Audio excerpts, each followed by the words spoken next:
I'm Rebecca Gordon. I'm Sylvia Gordon, and I know a lot of you, like us, still have questions on the final CMS marketing rules for 2024. And you're getting these different things from all the different carriers, and they'll say the question, and then below it'll say, we asked CMS for more clarification.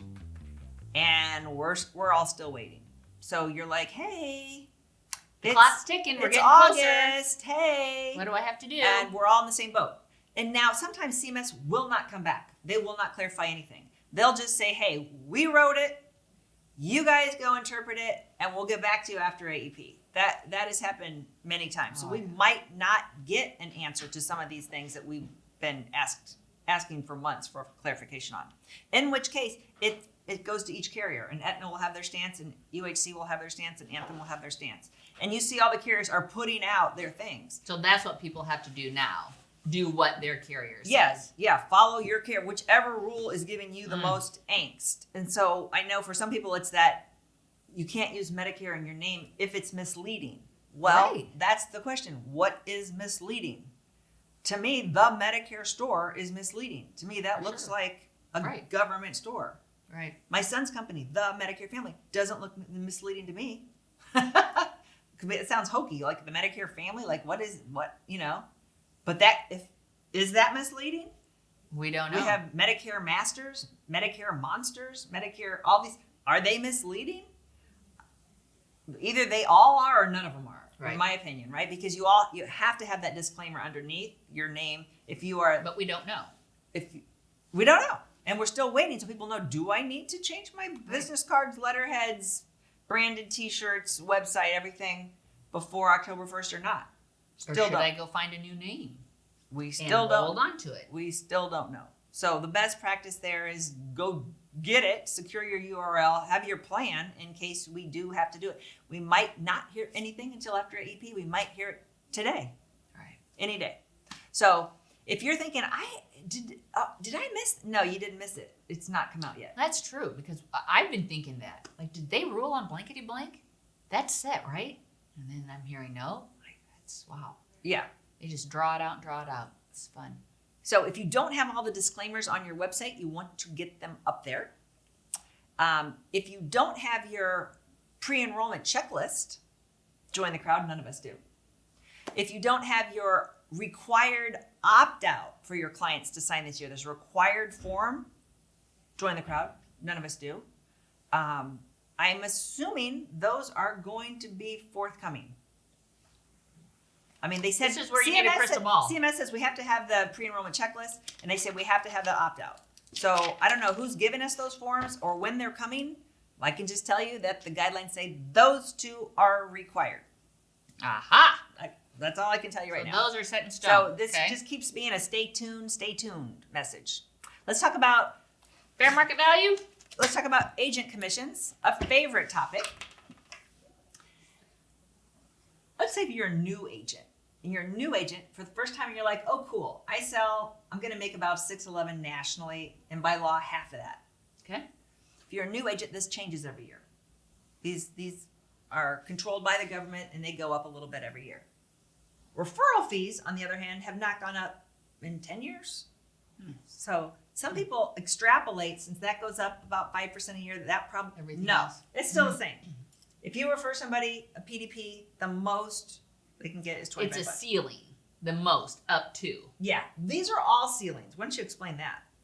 So the most a new agent can get paid is $611. Do all the carriers have to pay $611? Nope. It's up to. So you might get paid $610 or $600 or $600 on your PDPs. What we have seen before is instead of 100, maybe it's 99 because it's up to, and people don't know, or God forbid, we've seen this many times, they don't pay on PDPs. So that's what you really got to be careful about, because what happens is you're just doing your business. You're going as fast as you can. And then there's a certain point that it slows down in February or March or April. And you're like, hey, I didn't get paid on 50 Part Ds. And you're calling us and we're like, you're not going to get paid on those 50 Part Ds. They were non-commissionable. And then you're like, why didn't anybody tell me? We're telling you now. They don't all pay on Part D or they don't all pay on every plan. And they don't do this every year. So Cigna hasn't paid on Part D in about 4 years-ish. Cigna announced they will pay on Part D for 2024. So that's a good news. That's a win. However, there are other companies that said we will not pay for 2024. So make sure you have a grid. If you're one of those people that said, I don't care if I get paid, I just do my job, then you don't care. But there's people that said, I have a mortgage. I have kids in college. I have a daughter that needs braces. And I can't work for free. Right. I can't write 100 cases for free. So you need to make yourself a grid of your carriers and what they're doing so you know what you're doing. But it's not necessarily the carrier not paying exclusively on all the plans. It might just be one plan. Right.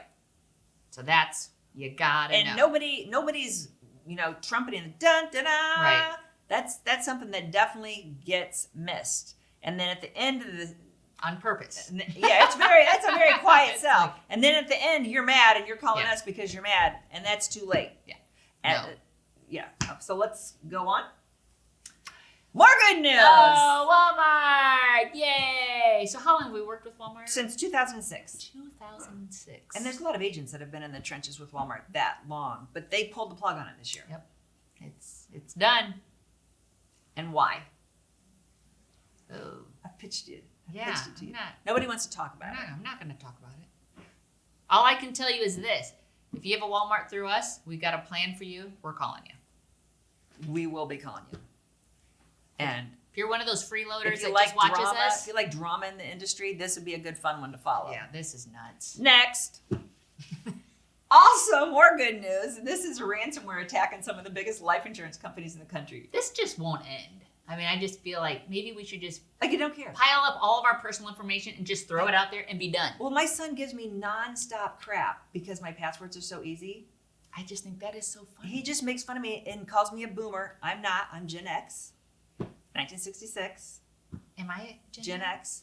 He calls me a boomer and says I'm an idiot because my passwords. And I said passwords mean nothing. They mean nothing. They mean nothing. I agree. So who's been hacked? The VA, Target, Anthem, TJ Anthem. Maxx, my health insurance, all all the of them. hospitals. I They're feel all- like But this is interesting. This is Genworth and Jackson Financial and F&G. It said it impacted 3 million members, agents, so your information, and client information. already It's sold. just, it's yeah. So, I I don't know. know we got a lot of young people watching this that are falling off their chairs, calling us idiots. So that's For kind not of having better passwords.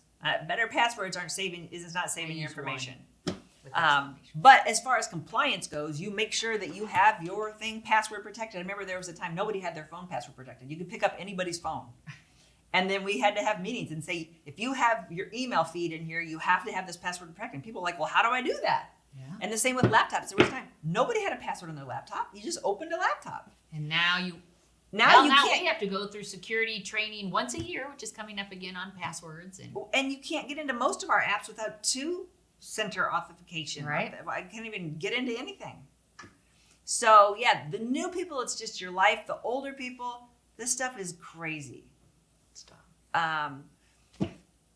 Any good news do we have to share? I just had a birthday. Yay! That's always good news. We had an agent pass, That is not good a news. dear agent. Yeah, that was horrible. Well, I know, but Gary lived a great life. He was He did. 82, and he was a great agent. One of the first agents that I worked with. I think I inherited him from Bob Hoffman. Oh, just And I just loved working with him. And it made me think, like we work with a lot of great people Yeah. in an agent industry. yeah. We're all old. We're young. Older. We're young and we're old. Yeah. So wanted to thank all of you guys out there for working with us, for watching our videos. And if you haven't, do so. Subscribe. We would appreciate it. Have a great week. Good selling.